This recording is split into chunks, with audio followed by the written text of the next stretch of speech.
Iran continues to take advantage of President Obama at the negotiating table over the weekend. The White House announced the release of 5 Americans being held in Iran. That included Pastor Saeed Abedini, former U.S.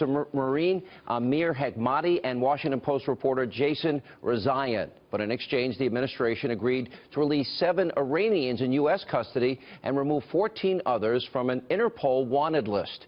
Now, while we're obviously happy to get our Americans back, Iran got the better end of the deal, and President Obama and Secretary of State John Kerry, well, they're giving themselves a big pat on the back. Watch this. This is a good day, because once again, we're seeing what's possible with strong American diplomacy. I gave these families my word. I made a vow that we would do everything in our power to win the release of their loved ones, and we have been tireless. On the sidelines of the nuclear negotiations, our diplomats at the highest level, including Secretary Kerry, used every meeting to push Iran to release our Americans. I did so myself in my conversation with President Rouhani. We feel very comfortable that the United States of America held on to its principles, got its people home, kept faith with them. And so the question is, if you're going to get them out, there had to be some component of exchange. And what we gave up, we believe, were people who were about to get out anyway, and people that we couldn't get our hands on. So I just don't agree. I think there is a rectitude in what we achieved. Now, on top of all of that, as part of the Iran nuclear deal, the rogue regime in Tehran will be getting access of up to $150 billion in frozen assets. My next guest says this will just help Iran bankroll terrorism. Joining us now, the author of Failures of Imagination, the House Homeland Security Chairman, Congressman Mike McCaul. Congressman, you said this will bankroll terrorism. I agree with you.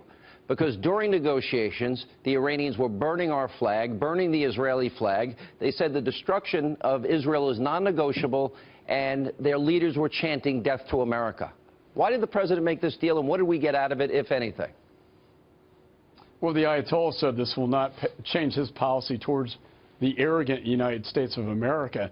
I don't think we got a lot out of this deal. I'm glad the hostages came home, but the fact is we released 7 criminals in exchange for American hostages, and 14 at large, 2 of whom may have been responsible for the Jewish bombing down in Argentina many years ago. And as you mentioned, $150 billion of frozen assets now freed up to go to the largest state sponsor of terror. Sean, what worries me the most, $150 billion going into that country when we know they have active operations not only throughout the Middle East, where they've killed hundreds of American soldiers, but also in the Western Hemisphere, which is one of the chapters in my book.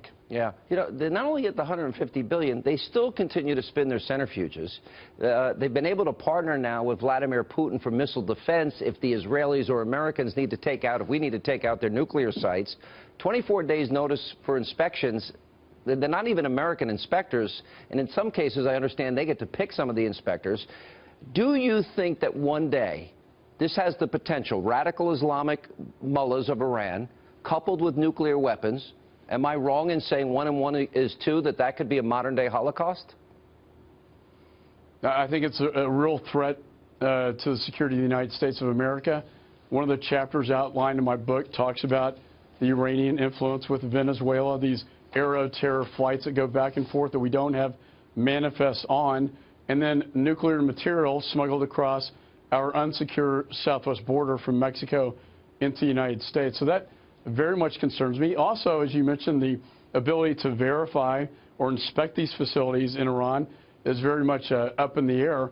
Look, right. This is a bad deal, and they're already firing missiles in defiance of the international law. And of course, they took Americans prisoners for 24 hours, American sailors, and had their hands behind their back.